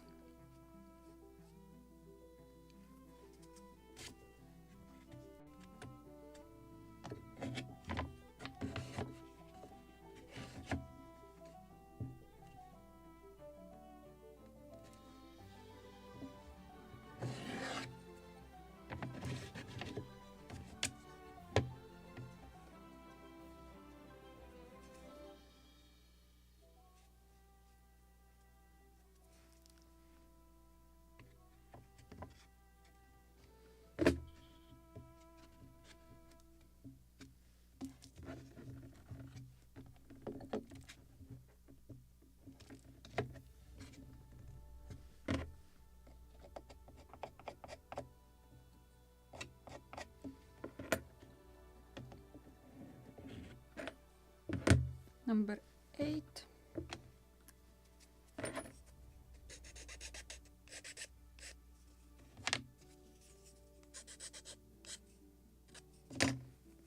Still probably this direction. 8 and 9 should be this very similar. No, 9 is bigger. So number 9 maybe, or 10 is mid-frame, the biggest one.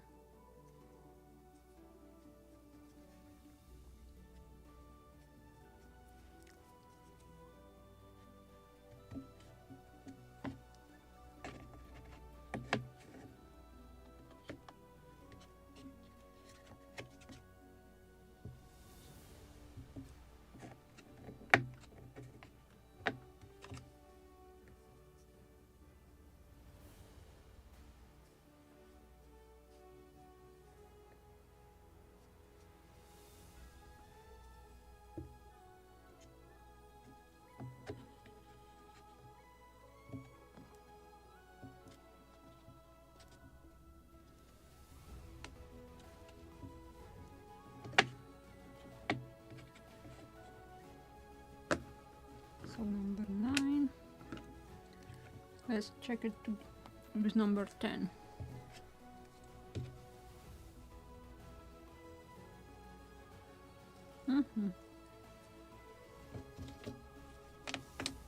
So I think the number 9 is the biggest one. This is mid-frame. First to clean it.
So is number 10 becomes smaller, so I'm turning marked part in opposite direction. So I'm going the rest of the frames like this.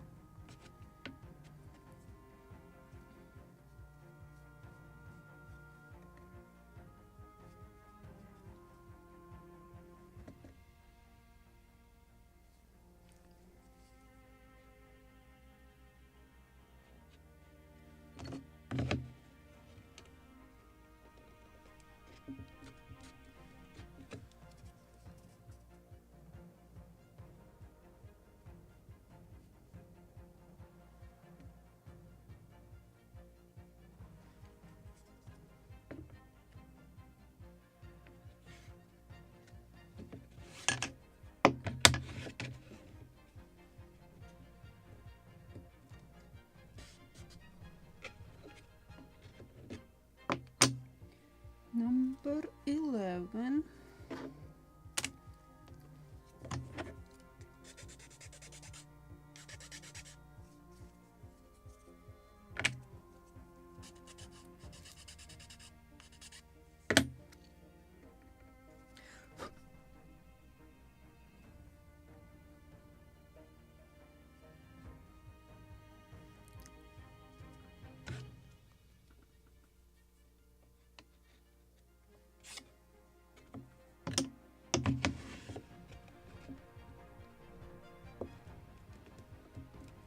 And this is probably must step next to frame or bulkhead number 11. Number 11. Nothing described there, but yes, it is next to number 11, so everything is correct.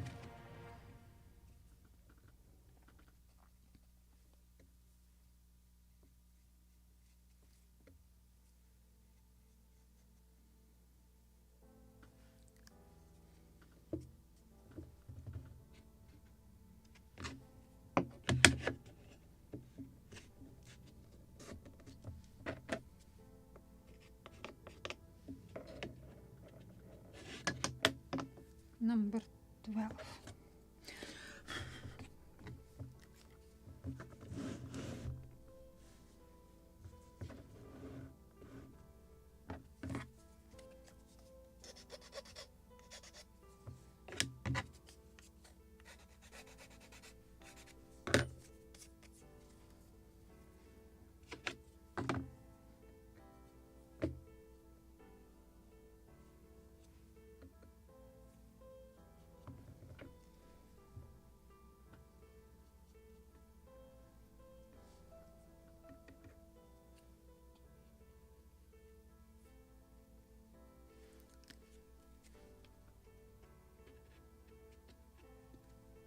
Can apply some glue here.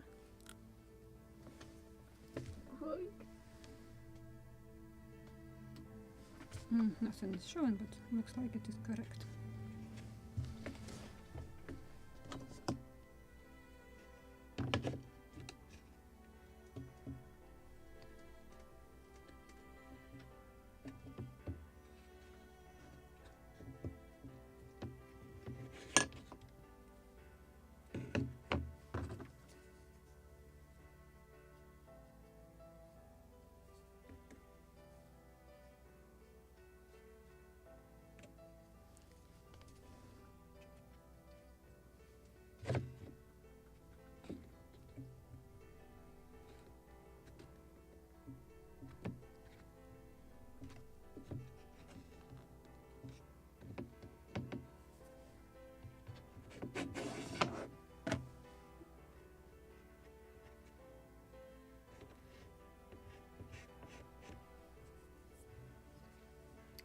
Number 13.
accidentally molded.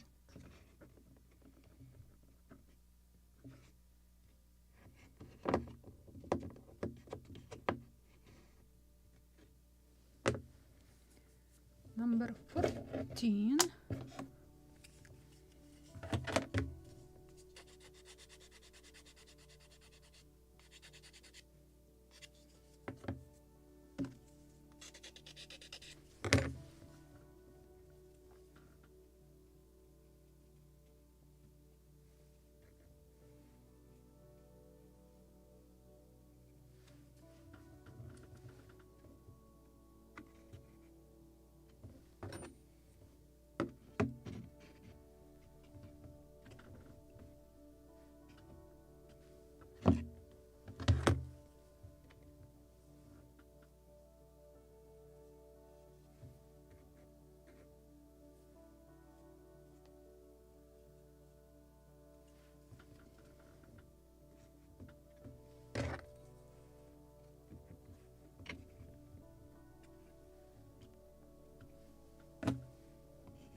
And the last one, 16.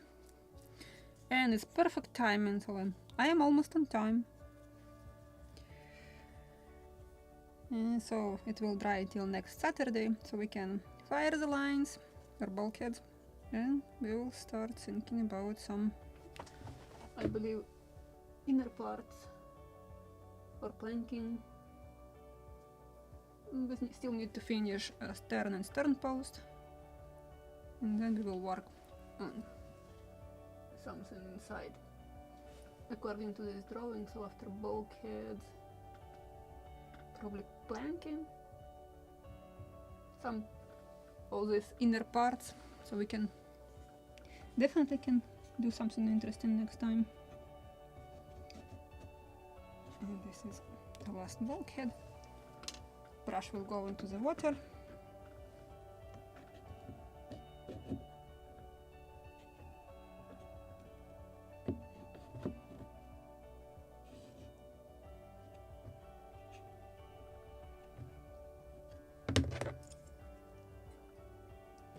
Touched it, but not what I wanted.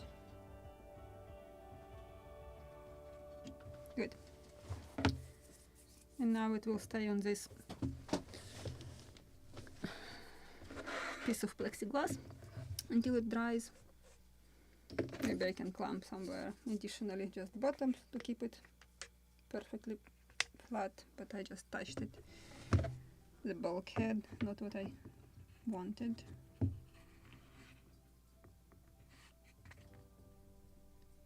$90. So this is what we got today. Actually, I can make just like this. So this is our result of 2 hours work. So I hope I will see some results on the in Facebook group, and next Saturday we definitely will fire the lines. We'll work on these inner parts, some which are shown on the drawing, like these parts, and it's shown here they are already in, and then planking. So depends how fast I can work. We will make all these inner parts and we will start planking it. And my assistant with all four paws in the air, he's happily asleep. So he's not helping me at all, but it's okay. Less fur on the table. So thank you so much for coming, and I really enjoyed today build, and I never seen so many viewers at the same time, so really this is something very, very important for me. And so now I know that definitely it was the right choice, and I'm very, very happy that you are building this model with me. So I'm just curious to see your results, and I have read already in the chat that somebody started already, so please share your results. Just interesting to see what you have done. And next Saturday I think I can use some pieces of wood, or have to start planking first, so I can create from that cuts off some samples, and will show you what different stains, finishes, oils you can use and how to apply them without making model look dirty. Because this is the most common mistake what I'm seeing. Even modeler with huge experience already have built lots of models, but all models look just dirty. Have you noticed any single time on contemporary models that it has such soaked in stains that it creates just not color, but it just looks dirty? And this is something that I'm trying to explain quite often, and my English is not that strong. Probably I better to show once than to try to explain 100 times what I mean. So that's why I want to make some samples to show you how to apply different stains and finishes, and then you can pick and choose and decide how would you like to design, sort of design your model, what look should have your model. Because as many modelers, that many different results we can get. It doesn't matter that this is the same kit. So then, thank you very much for coming. Thank you very much for supporting my channel. And yes, I promised you that I probably will stream with 2 cameras, but it will not happen in the next 2.5-3 months, because my husband is leaving for his field work and he's taking his camera, so I have only 1 camera here. And until he will come back, I will not have that opportunity to set up a 2nd camera. So we'll be running back and forth with changing lenses if I need to show you close up and when I want to show you entire picture. So thank you very much for coming, thank you very much for supporting, and see you tomorrow with lobster smack and with this not little boat on next Saturday. So bye, have a nice rest of the day.